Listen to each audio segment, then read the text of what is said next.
inspired by what you have going on there.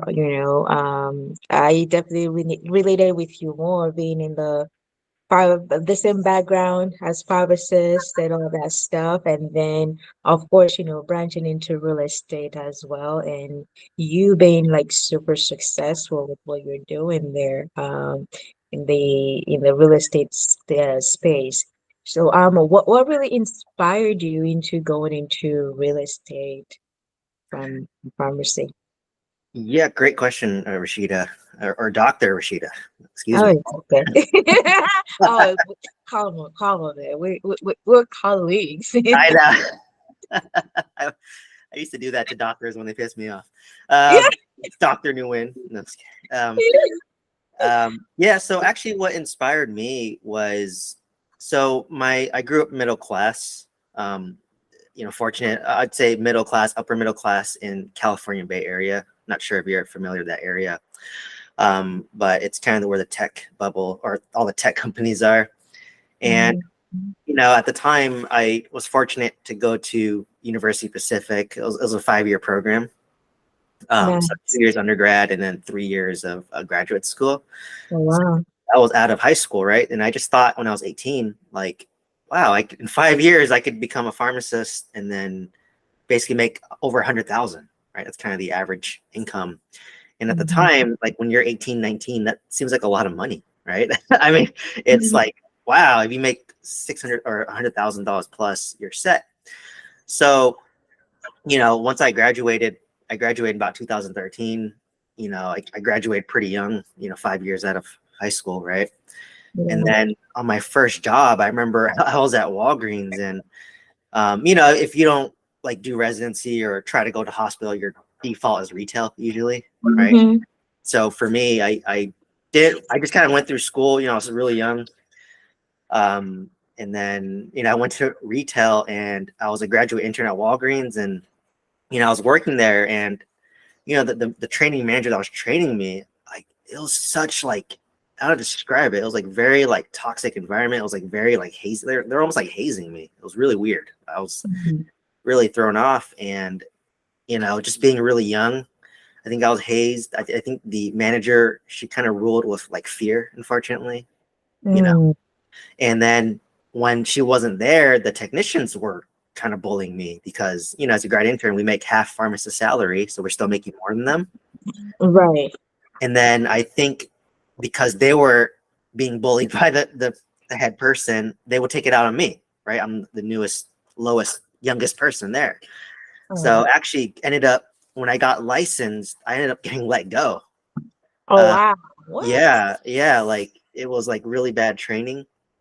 And I was let go. So that was kind of my first like knock, where I was just like, oh, I thought pharmacy was really secure, right? Ah, Right? Like that's what I was told, right? My dad's an engineer. You always hear engineers get laid off, right? right. Especially recently in the Bay Area in tech. Mhm. A Mhm. lot of people are getting laid off. And then I just said, wait, I'm in healthcare. Like I just got chopped off. And then so after that, I, went to the hospital setting, and, from there learned that hospital pharmacists make a little bit more in California. Mhm. I enjoyed the work a little bit more, and eventually progressed my way into leadership. So I was Mhm. been a director for about 6 years now. Wow. And Awesome.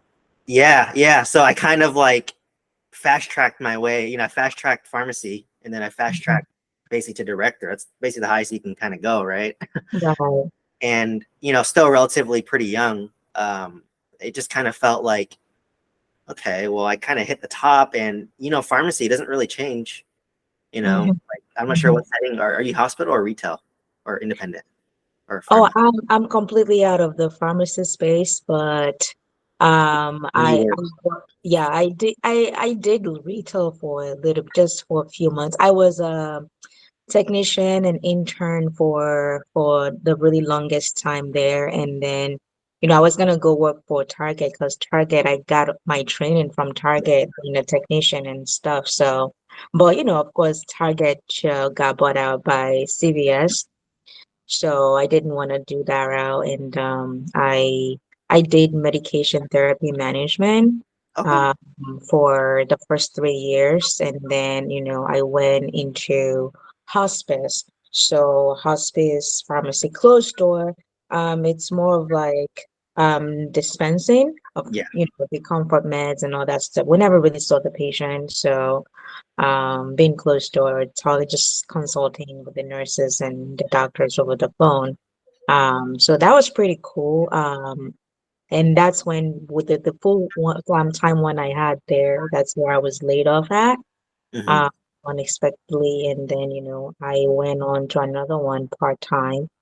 So, and that was it. I did the part-time one for a while there, since I was laid off, and I was just looking for ways to bring in additional income outside of, because that's when pharmacy became really saturated at that time, and the job market. And literally hear this, like one of the interviews I had was like my background exactly in the medication therapy management space.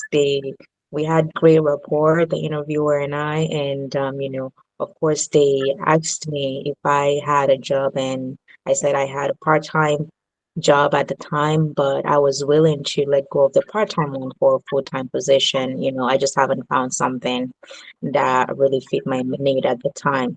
So, and she's like, you're definitely the person we're looking for and all that stuff. And then I heard from the recruiter. The recruiter was like, oh yeah, they actually went with another candidate.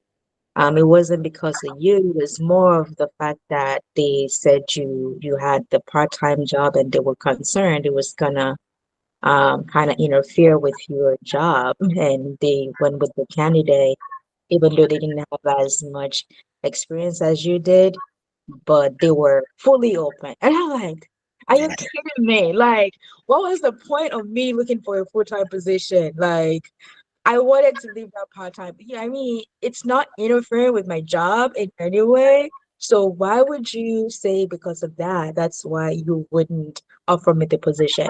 That was actually the last job I applied for. I'm like, oh, screw that. I'm not going through this process anymore. You know, Yeah. I'm a little rebellious when it comes to things like No, I'm actually the same way, and no, I'm glad you said that because if you kind of go layer down my story, like once COVID hit, I was working in a hospital, and it was a for-profit hospital, and this was in like Southern California. I relocated, and during COVID, people were too scared to go to the hospitals, right? They're too afraid to go to that. the ER. They Mhm, were canceling their elective surgeries, and that's how hospitals make money, right? Those are the mhm, two ways that hospitals make money. So what ended up happening was they laid me off during COVID, and I was just like, wait, like, don't you need like hospital workers during COVID? And they ended right. up laying off like 5 people, and then I was one of those. And um, so I was just like, that was in 2021. That's when it really hit me. So I just said, you know what, I cannot depend on this job, right, Mhm, for a long period of time. I mean, it's certainly nice. I still work right now, right. but I just said I need to diversify. And so the year that I got laid off, I actually bought 80 units of real estate. In that Oh, one yeah. year, I got Wow. laid off because I said, you know what, once you've been a pharmacist for a couple of years already, it's kind of like you're on autopilot, to be honest. Like you kind of know most of what to do Hmm. on a day-to-day basis. Right. So I was just really deep dive into like, real estate. And I kind of fast forward a bit, but like when I was like moving up from pharmacist to pharmacy director, I was house hacking. So I'm sure you know Mhm. that concept, house hack, where you just live in the primary residence and then you rent out the other rooms. Right. So because I was job hopping a lot to move up, every Okay. time I hopped the job, I bought another primary residence. Oh, that's awesome. I would house hack it and then rent out the prior house, Yeah. right? So I Mhm. did that for my first 3 houses, all in California. And I'm not sure if you're from California, but like houses are like $1 million plus, right? I know. I'm in Las Vegas right now. Okay, yeah. So it's about half a million there, at most, for your average single family home. But yeah, it was just really expensive, right? Like, Yeah. like at most I'm like breaking even on these homes or like slightly negative, and I'm self-managing these properties, Mm. Mm. right? But the appreciation has been crazy, Yeah. So when you buy in California, it's not cash flow, it's more appreciation. Mm. And it, like, for reference, the first home I bought in 2017, it went up by like $400,000 over like 5 years. Wow. you Wow. know but in that one was negative, maybe like $200 a month. And I could take the hit because I'm still Yeah. working. But obviously, you can't, if I want to leave my day job, I cannot own like multiple properties that are cash flow negative. Right. you know Right. so What? that Oh, so is that like a requirement per, like the mortgage rules and things like that, or you just like personally, of course, if you're gonna leave a job, you have to have another income coming in. yeah, So, yeah, exactly. I mean, like I said, like, when you're house hacking, it's like you need a place to live, whether you're mhm, paying rent or whether you're paying yourself, essentially. yeah. And then I didn't mind having roommates at the time because, I still had that college mentality where you're used to having Mhm, roommates. And mhm. it would feel lonely living in like a 4 bedroom house by myself, Right. if it's just me, right? Exactly. So I didn't mind, renting out rooms, and it kind of helped you become a landlord slowly, right? Because you're living with them Mhm. and just dealing with people and, solving problems. And, it kind of helped me get into it. And then as I got older, I said, I don't want to house hack as much anymore. Like, I want my own privacy. Uh, Right. so now I actually just rent right now. But I just said I want to pivot to out of state where it's a little bit cheaper, and pivot to apartment complexes where it's a little Mhm. bit more income. Yeah, that's like my biggest interest there. Exactly. So, Right. I talk a lot about this on if you check out my YouTube channel, I have like so many videos talking about like apartments, but basically the value of a single family home. So, single family, duplex, triplex, fourplex, it's based Mhm. on what the neighbor's house sells for. Okay. It's based on the sales comparables, Okay. right? Okay. So if your neighbor's house sells for $1 million and your house is the same exact house, your house will sell for $1 million, Right. right? But let's just give a scenario where your house rents for 5,000, their house rents for 1,000. Mm. You go to sell it. What do you think the sales price is going to be? It's going to be the same, 1 million. It doesn't matter how much rent you get. Right. The value is based on what your neighbor's house sells for, Exactly. right? So you can get 1,000 in rent a month, and you can get 10,000 a month in rent for single family. But when you sell it, it's based on the sales comps. So it's dependent on the market, right? Mm. Right. Okay. With apartments, the value is based on the income, Mm. right? So if your rent is $5,000 a month, and then your neighbor's apartment rents for $10,000 a month, the one that rents for $10,000 a month is worth double. Yeah, that makes sense. Is that because, it attracts the investor more? Like they're like, okay, if I'm gonna people anyone buying an apartment complex, they're gonna be renting it out. They're not gonna be living in it like personal residence. Yeah, So, okay. it's how banks value the property. So it's based on the net operating income divided by the market cap rate. So net operating income is your gross rent minus your expenses, Okay. right? And then once you have that, you divide it by the market cap rate, and the market cap rate just varies depending on your market. So in California, it might be like a two cap market, right? Yeah. In Oklahoma in the southeast, it's a eight cap market. So once you know that equation, it's just basic math, right? Like, this is Yeah. my net operating income divided by an eight cap. So Mm-hmm. that's how you figure your value, right? So if your rents are double, your net operating income is double. That means your Mm-hmm. value is double. Mm-hmm. So as you get more cash flow, more rent, more cash flow, the value is higher. Yeah. Yeah. That blew my mind because in single family, and you probably know, you either get cash flow or appreciation, one or the other. I actually don't know because the properties that I do arbitrage, Uh-huh. right? So I don't own any of the properties yet. Got it. But yeah, so basically, like, with single family, it's like in California, it's appreciation market. So what that Mm. means is like you're gonna buy a house for like $1 million. Mhm. If you rent it out, it's not gonna be enough money to cover all your expenses. So you're gonna be cash flow negative, but it's gonna Right. appreciate so much in value. Right. But if you invest in, let's just say, like Oklahoma, Tennessee, kind of the Midwest, Southeast, Mhm. you can cash flow maybe, let's say, like my Alabama single family home, it cash flows $700 a month, Okay.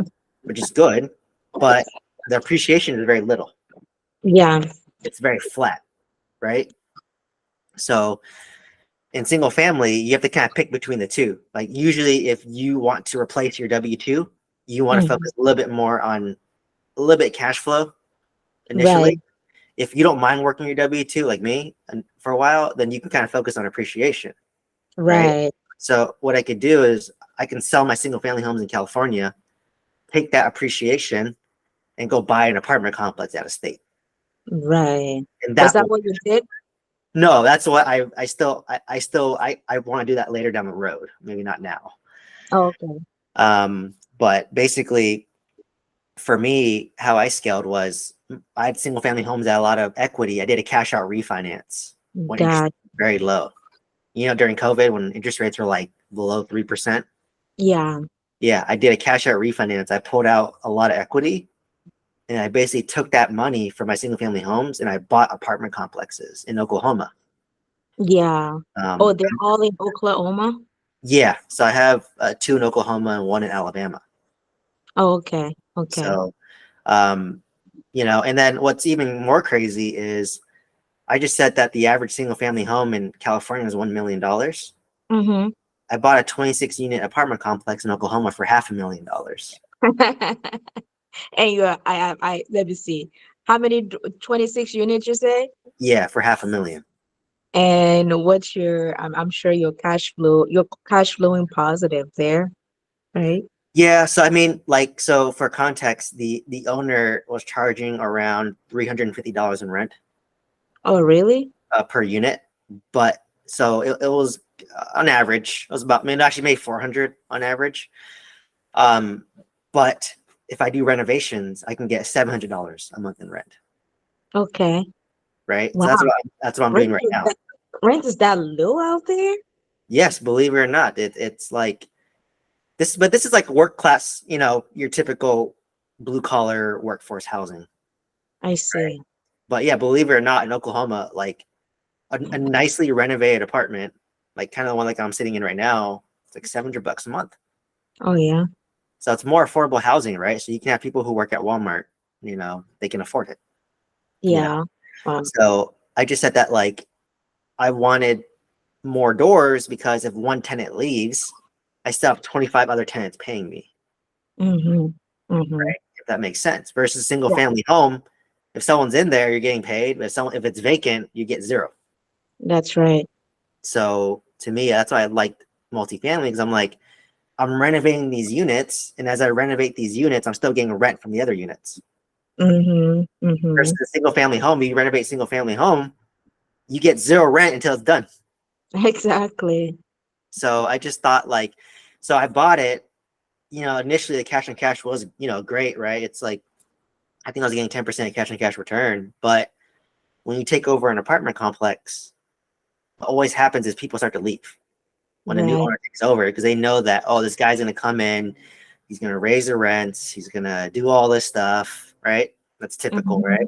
So the moment you take over, you might have like 5 tenants leave, and that's you just lost like $2,000 in rent, right? Yeah. So at that point, you're cash flow negative. Yeah. Yeah. So once they leave, I renovate their units, and it's going to cost you $10,000 per unit to renovate it. So now you're pumping in more money, right? So you're not going to be cash flowing. Mhm. So kind of moral of the story is with apartments, it takes about 2 to 3 years until you stabilize it. I see. At that point, you're going to force the value to go up big time. So I got it for 500,000. Gotcha. I'm putting in $300,000 of renovation, and when I'm done with it, it's going to be worth around 1.5 million. So you said it's 26 doors? Yeah, 26 doors. Oh wow. Yeah, that's pretty good. Let's see, 500,000 divided by 26.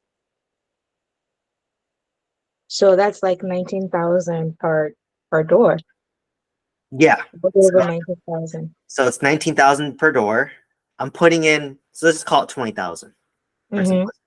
I'm putting in $10,000 per door to make it real nice. Yeah. I'm all in for $30,000 per door. Yeah. The market is $65,000 per door, Dang. right? So that's my margin per That's door. all. So now, and when I at the time I bought it, it was only $50,000 per door renovated, and it went up to $65,000 per door since I've Yeah. owned it for about almost 2 years now. So That's awesome. so what's crazy is it's taking me 3 years to stabilize it, right? So you got to renovate these units, get better tenants. You know, tenants are going to leave, but once you're done, you force the value up from 500,000 to 1.5. Mm-hmm. Do a cash out refinance. You pull out your down payment. You pull out your renovation costs. Probably pull out extra couple $100,000 on top of that, tax free, right? And then you go buy another apartment complex with that money. And then once your rents are higher, now your rents are higher at 700. You should Yeah. be cash flowing a little bit, right? But Right. you have a higher loan now because you did a cash out refinance, so your cash flow goes down a bit, but you're still cash flowing a little bit. And at that point, all you do is you sit there, and every year you raise the rents by like $25 every year, like, Yeah. and it adds up, right? $25 doesn't sound much, but times 26 doors, Exactly. right? And then you do that over the next 5 years, you know, your rent might went up by like $150 over the next 5 years. Then the value goes up again. Then you do another cash out refinance. So That's awesome. so I think that's the part that I'm learning is it takes about 3 years to stabilize it. You're not going to be making much cash flow, but once you do that cash out refinance, you get all that appreciation. It makes up for all the cash flow, right? Right. So How it's a many, how different. many bedrooms? How many bedrooms are the units there? I think it's about half one bedroom, half two bedroom. Okay, gotcha. Yeah, I have a 20 unit apartment complex. They're all one bedrooms. Okay. Um, so that one I'm renovating as well, and I got that for 350,000 for 20 units. But this one's a fixer upper. It's like I'm fixing quite a bit. Yeah. But same thing, you know, I got it for 350. I'm probably putting around 150, and I'm hoping it's worth around maybe 800,000 when I'm done with it. Yeah. So it's just these little things that you're doing to slowly trade up, right? So Absolutely. that's how I scaled, and like because like I said, I was these are cheaper than my single family homes I own in California. Yeah. Yeah. So So how did you get into that in the multifamily? Did you have to learn somewhere, or it's just more of a self-thought and, trial and see, what works, what doesn't work? yeah, so I listen to like a lot of podcasts, you know, bigger pockets. I listen to YouTube. You know, I started creating my own content, so you can learn Mhm. a lot from what I did. But I actually joined. I kind of had like a mentor teach me a little bit and kind of hold my hands initially. Okay. Um, but after just working in the mentor and I got my first, you know, 26 unit, I just said that, okay, I know how to do this now. Mm-hmm. And for me, I'm the type where I learn the best by doing. Right. Right. And like I'm more action oriented. So like you learn a lot more by doing and making mistakes. But obviously I want someone that I can go to ask questions. Right. So for me, it's really my property manager that I work closely with, and they teach me a lot, right? Yeah. Like they help me renovate the units. They help me say that if you do these renovations, this is how much rent you get. Um, you know, all this stuff, right?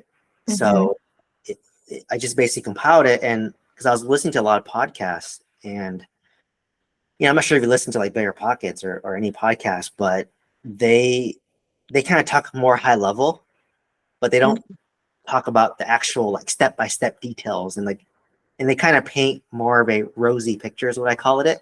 Right. Because of course a lot of these investors they've been investing for like 20 years, right? Exactly. But it takes 10 years to get there where Mhm. you finally see the fruits of your benefit of real estate. Yeah.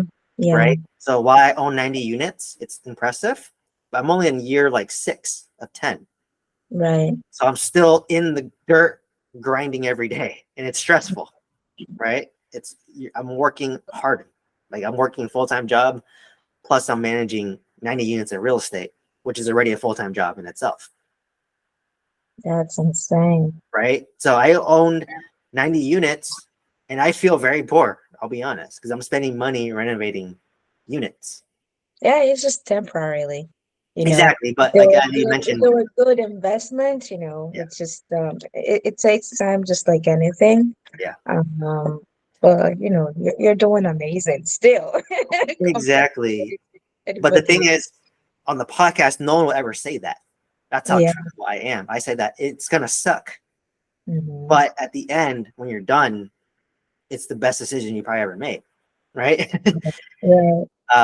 So that's kind of the mindset. And then, I just kind of was so focused, like I said, about 80 units in 1 year. I don't have partners. I own it all by myself. I just, which, most people who own this many units, they usually raise money and syndicate, right? Right. If you hear them, like, so for me, I actually don't syndicate. It's just myself. But down the road, if I want to raise money, it's very easy for me to raise money because I have a track record. Exactly. Exactly. And that's the problem with syndicators, as I'm sure if you come across a few, they syndicate because they don't have any money. Right. And they feel like Right. I need to say, hey, Rashida, do you want to invest with me? Right. Hmm. But if Hmm. I said, hey, Rashida, I have this 100-unit apartment complex in Oklahoma. I already own 50 units there that I stabilized. I know what the rents Hmm. are. I have a property manager there already. I have a general contractor there already. I know the market already. It's going to be so much easier. People will be throwing money at me. That is so true. Right. I agree. Right. Like, I don't need to even sell you. Like at that point, if you have money and you want to do it, I'm like, I don't even need to sell because I have a track record built there already. I already have a team there. And that's how it should be. Like I Absolutely. put my money where my mouth was, right? I bought 50 units in Oklahoma with my own money, my own sweat equity to prove it all out. So when I ask other people for money, it's less risky because I already did all the I built the foundation already, right? Exactly. Like we're pharmacists, we're skeptical by nature, right? You know. Yeah, like why would I give you money to invest when you don't have no track record and you don't even know the market? That's most Exactly. indicators. So like to me, I'm like, I could do it, but like, do I want to syndicate? I don't even know if I want to, because at that point, if you syndicate, you're now have to respond to these investors, right? Exactly. But for me, I invest because like I want freedom.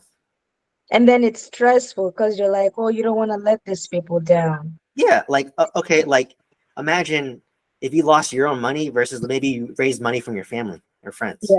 and you Yeah. lost your money. That's way more stressful. Exactly. So like I get people say that, oh, you can use other people's money to scale. And I had another mentee that I worked with. She went from 0 to 1,000 units like in a year, which Hmm. is insane, right? That's huge.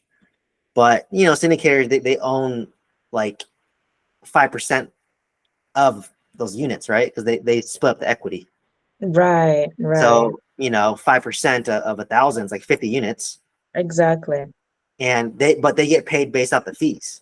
That's how they make Exactly. their living, right? So that's why it kind of led me to like just wanting to do like own my own units, because like you don't need that many units yourself to basically have a good life, I right? mean, you're doing great yourself. I Yeah, mean, you have a great start. I'm assuming you're in your early 30s as well. yeah, yeah, So you know, you still have a long, long ways to go. Like with the background you have right now, with the knowledge, it's now easier to even say maybe if you want to use more of other people's money to get funded and all that stuff. So just like you were saying. yeah. Like I said, like if I come across like 100, 200 unit apartment complex in Oklahoma and I can't take that on by myself, at that point, like I said, I have such a system there, I could raise the money, right? Right. With my knowledge. But like I said, I think for me, I need to like get my be in the dirt, be in the trenches, prove myself first before I start to raise money. If I want to go down Absolutely. that route, right? Then, and I say no right now, but like I said, I don't know what deals I come across. If it's such a great deal and I cannot give it up, I might raise money, right? Or Absolutely. if I could take it down by myself, if it's like a smaller, I'm hoping my next one I buy is like a 50 unit, when everything is stabilized, I could take that by myself. But if it's such a big one, I could just partner with like a money raiser and take down these deals because you have the knowledge. And as you mentioned, it gets easier and easier of time, right? Yeah, Like just like pharmacy school, when you're first year, you're so overwhelmed, and second year a little better, third year a little better, fourth year better, and then even pharmacists. Once you've been a pharmacist for like 5 years, it gets a little easier. exactly. So same thing of real estate, and like you said, once you know the market, I know the rents. I know the rent $700 for a 1 to 2 bedroom. I Yeah. know the price per unit renovated is 65,000 per unit. Like once you know those two, I mean, I can underwrite a deal in like 2 minutes at Mm. this point, right? Um, it's just a matter of finding those deals. So, so yeah, that's what I kind of That's did. impressive. But like I said, I think while what I did is impressive, I will say that I scaled a little bit too fast. Um, Right. so I own a mobile home park in Alabama Oh, really? as well, and I got that for like $1 million. But it's a huge, huge value add park, and I'm in the process of actually selling it right now. I'm in escrow Oh, uh, okay, wow. of selling it, and but it's like really stressful process, right, to try to sell because I'm selling to syndicators and they need to raise their money, and it sometimes takes a while for them to raise the money. So just know that if you buy like apartments, it's faster to buy than it is to sell, right? Yeah, Like yeah. it takes a lot more because it requires a specific buyer to want to buy it. And my mistake was I diversified into apartments and mobile home parks, right? Hmm. Like I'm good at two, but it's better to be great at one versus good at two. Right, right. Like if I just didn't buy that mobile home park and let's just say I bought a 50 unit apartment complex in Oklahoma, Hmm. I probably wouldn't have to sell, Right. right? I'm selling because it got so much work and it's like more stress and I got a good offer. So I just like, okay, I'll entertain it, right? Yeah, But if I just took that same money and bought another apartment complex in Oklahoma, it'd be a lot less stressful because I just used my same team, exactly. right? That Because is so true. so I think that's the mistake that I made, right? Like just dominate one asset class and one market. Mm. Be the best. So for me, I can be the best at small apartments in Oklahoma. And honestly, that's enough to be very wealthy. More Yeah, money than you ever need, right? yeah, So I just said that why would I not do that? Why did I take on this like mobile home park, a different asset class in a different state, different property manager, and I took on all this additional stress. So yeah, that's kind of what I learned. so yeah, that is true. hopefully you can. I'm trying to teach that to people, underneath me, and then the students that are part of my mentorship in my course. That's what I tell them. I'm like, you pick one market, one asset class, and you go all in. Don't make my mistake, Yeah, right? that definitely makes sense, and I can totally relate with that Yeah. because I know I started in Las Vegas with the midterm rentals, but I was forced to go to another market just because of the high regulations in Las Vegas. Hmm. You know, I went to two different cities, so I actually started three different cities in 1 year last year. It's So I crazy. had to look for different people to kind of like make things go smoothly in the other cities that I'm not at. So yeah, I can totally really I know how stressful that is and not being there as well and it just makes it more challenging. Because But it's all great learning experience. yeah, like like when you first get started in real estate, you're just very excited. You want to do anything, right? And that was me, and I just realized that what, owning 50 units just in one market already has complexity in itself. If Hmm. you throw in like a different asset class and a different market on top of that, it makes it even more complex, right? Yeah. So for me, it's just like you want to keep it simple because like imagine talking to like 10 different property managers versus if you just have like all your properties in one area, you just talk to maybe one or two, Right. right? And that's so much easier where I just do one call a week and I talk about all my properties, That's right? all. Like for Yeah. me, I'm self-managing my single family homes in California. I got a single Mhm. family home in Alabama. I got a mobile home park in Alabama. I got two apartments in Oklahoma. It's like different property managers for each of them, right? Mm. So, down the road, if I want to simplify, yeah, I might sell some of my single family homes, exchange that up to buy an apartment complex in Oklahoma, right? Right. And use my same property managers there. So that's why I always say like simple scales, fancy fails.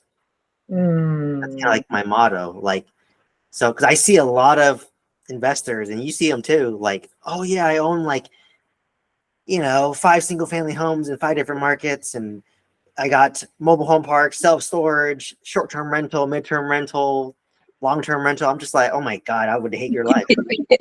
Sounds terrible, right? Like, I don't want that, but it took me messing up and doing it to realize it. Yeah. Yeah. So let's see. All your single family homes in California, what part of are they all in the Bay Area, you say, or Southern California? No, so I got some in both. That's why I say I'm really all over. I got some in the Bay Area. I got one in Southern California. So I'm pretty much everywhere. But right now my tenants have been there for a long time. That's what's kind of nice. So it's a little bit it's passive for the most part. Like I might have some repair requests periodically, but I just send my handyman. Yeah. But I don't know. Right now I don't mind managing it, but I might eventually hit the point where like I don't want to manage it anymore, and then I may just like sell it and trade up to an apartment complex depending on the deal. Right. For me, California is a good market. I mean, people bash on it and they leave on it, but like, it's just so much money here that like, there's always going to be demand for people Yeah. to rent it. Cause like I'm renting out my house, my first house I bought for like 3,900 a month. Oh wow. And honestly, like if they were to buy that off me at 1.3 million, like your mortgage is going to be like 7,000 all in. Dang. Right. So like, it's actually cheaper for them to rent. Um, Yeah. so So yeah, that's kind of what I did. But I'm holding on to them right now. But I have thought about it. Um, but like I said, I have so many other things to like stabilize first before I even think Mhm. about that. So I need to sell my mobile home park, and then Yeah. basically cash out, stabilize my two apartment complexes. And then at that point, give myself a little break. Yeah.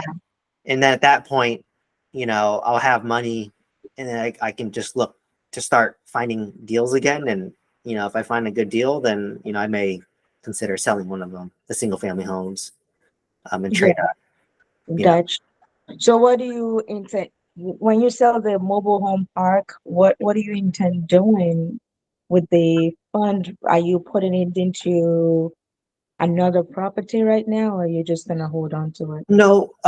So for that one, so it's kind of interesting. The way I'm trying to sell it, I don't want to jinx myself because it didn't close yet, but um, basically, I'm getting back all my initial investment from Okay. my deal, but my profit, I'm carrying a note in second lien position for the new buyer. And that's Mm, my profit, and they're basically paying me like I basically become the bank, right? A little bit. So they're yeah. paying me about 6-7% interest on that money. Oh, nice. So basically, what's nice is that like that that little monthly cash flow that I get will kind of help kind of pay for my taxes that I have to pay, my capital gains tax, Yeah. right? Because I anticipate when I sell, I probably have about maybe $30,000 that I have to pay in capital gains tax. Mm, But if I'm getting $2,000 a month from that money in about a year, it's going to help pay for that capital gains tax, right? right. So, Right. and then eventually, once the note's called due, I get my lump sum of money to me. Yeah. So I'm doing that for that. But my goal is like, I kind of wanted to set that money aside to have more of a reserve. Because when you start renovating apartments, like you always underestimate how much money you need. Mm, And for reference, I'm renovating like a mobile home park, two apartment complexes. I went $200,000 over budget and that Oh, wiped out my reserve. oh, wow. So for me, and then it started to stress me out because like it's not fun to see your money dwindle, right?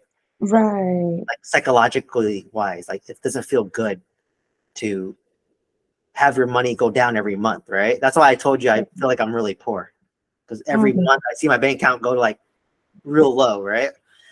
So once I sell it, I'm just gonna sit on that money, um, and then wait until my apartments are done, and then at that point, once they're all done, then I'm gonna see how much money I have left to then see what to buy.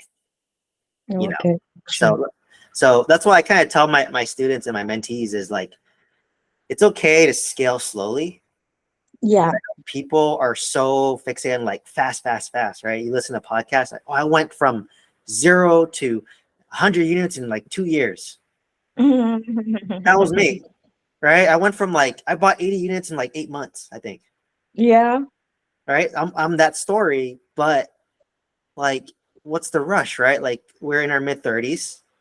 Yeah. You invest in real estate for the rest of your life, assuming you live to like 80s. That's like 50 years of investing. Exactly. Like what I'm doing in my 30s, I don't even know what I'm gonna do in my 40s, Right. right? Because it might compound, right? Like I own units, I cash out refinance, I buy more, maybe I syndicate. Like Yeah. I can't even comprehend what my 40s is gonna look like. You know, It's like gonna be phenomenal. yeah, like that's exponential growth, right? Like you start Yeah. like this and then you skyrocket towards the end, right? So, Exactly. maybe, yeah, like I don't even know like where I'll be at in my 40s. And because I have the knowledge already, that doesn't go away.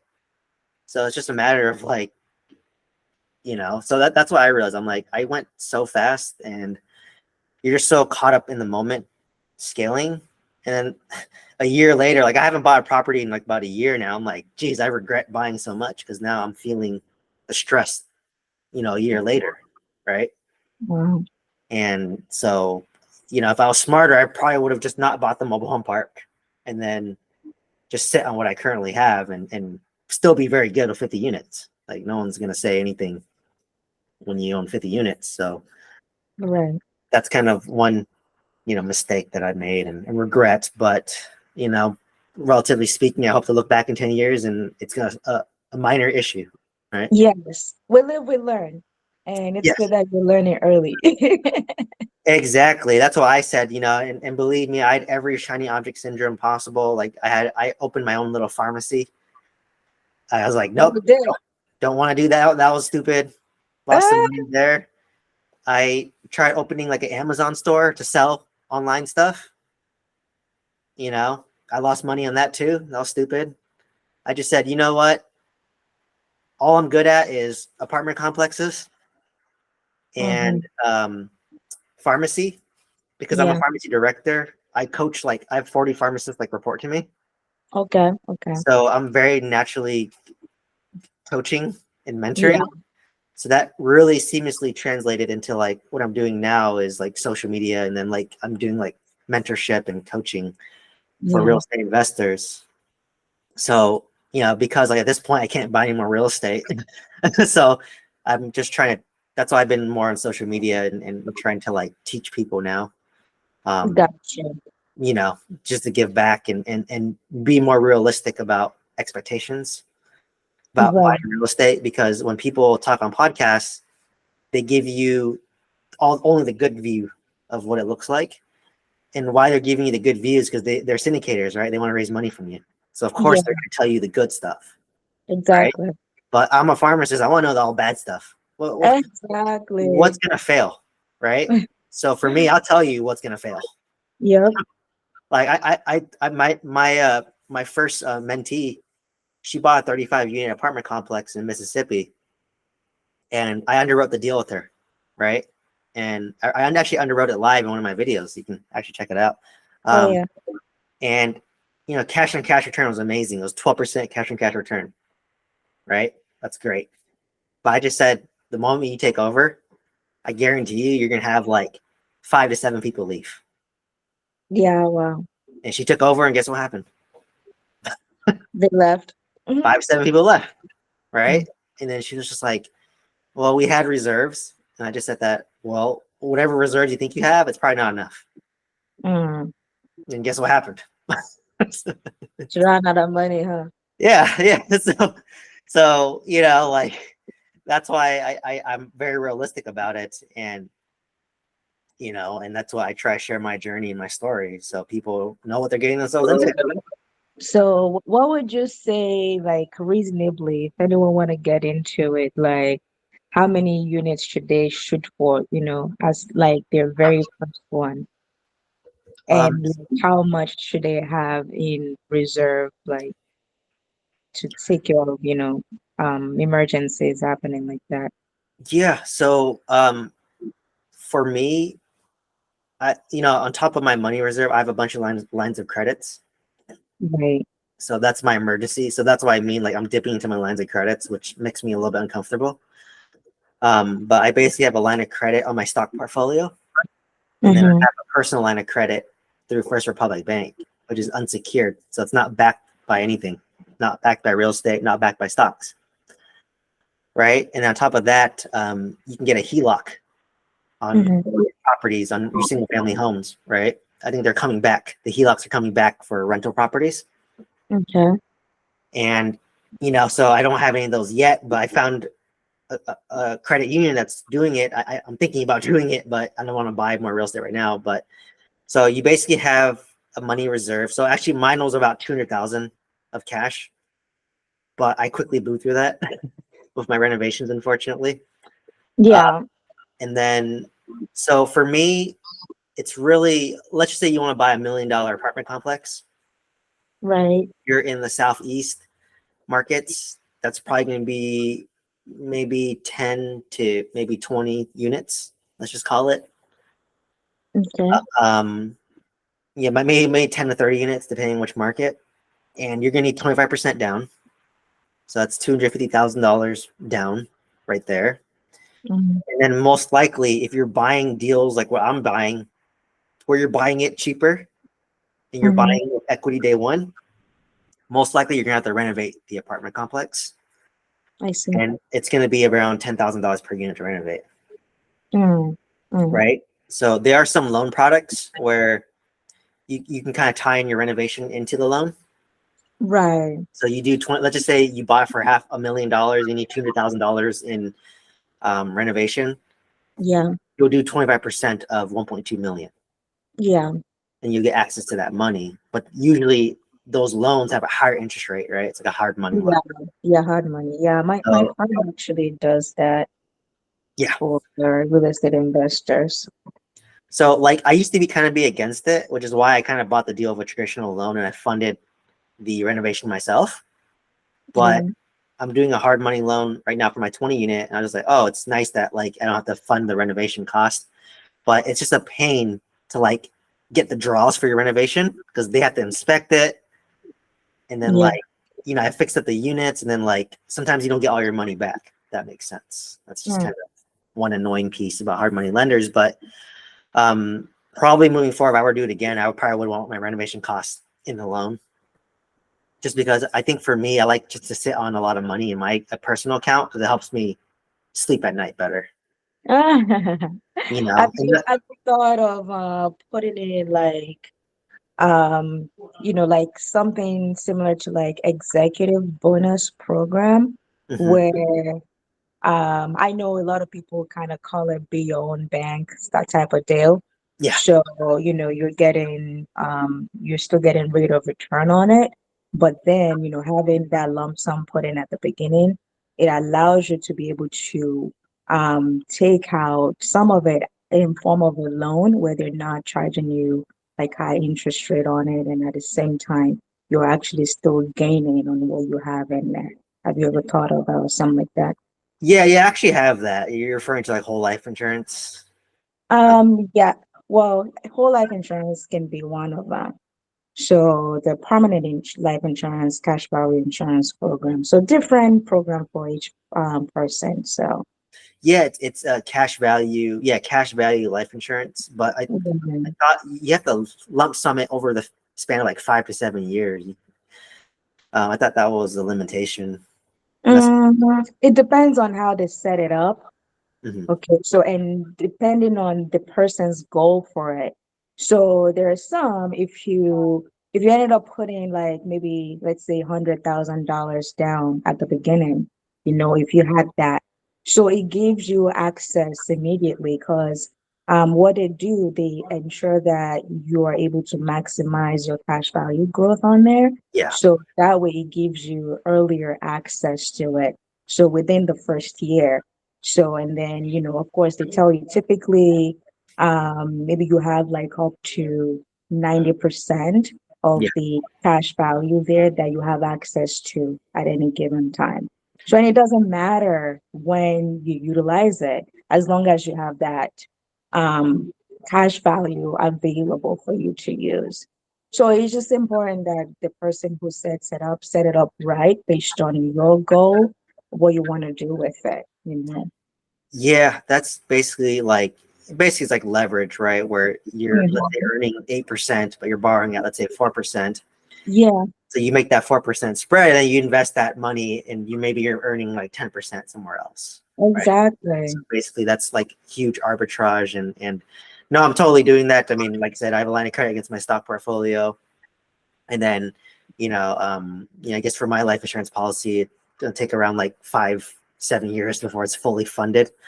And then, but yeah, that's how basically the rich people play the game, right? Yeah, I know. So you do that, and then, but then I think even for me, like even on top of that, like I think for me, I just would like having a certain amount of cash just sitting there.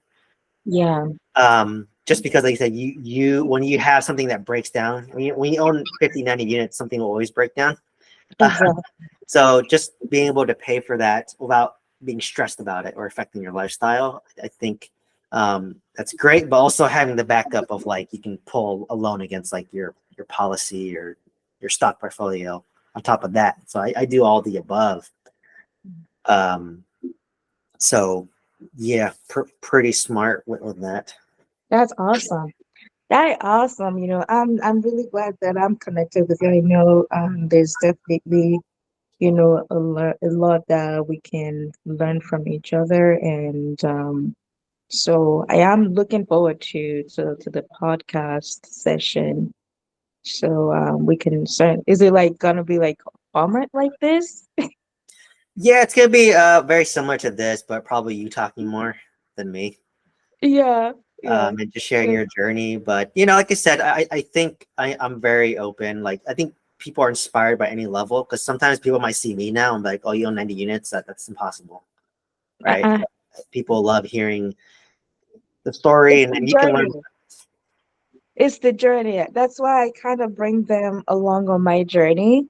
Yeah, Like ever since I started like in the entrepreneurial space, I have been sharing that on my pages. yeah, Because of course they want to see it. Yeah, the person who comes on brand new now might feel like, oh, okay, wow, she has all of this going on. Like, how am I even supposed to get started? Like, not to talk of getting to her level. I'm like, no, I used to kind of go back.